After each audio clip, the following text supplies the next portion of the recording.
Hello, in this video I'm going to show you how you can use sound equalizer of your Marshall Minor 3.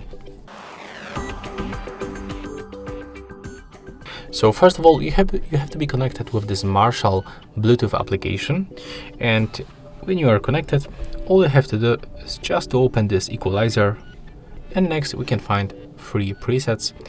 As you can see, that's the original Marshall sound, and we cannot customize this preset.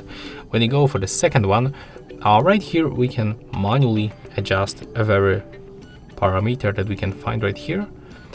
We can also find other presets, so we can just change them and pick your favorite, and by tapping on the custom you can also set your own custom preset.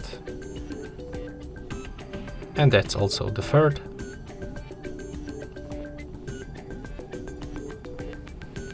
And as you can see, that's how we can do this.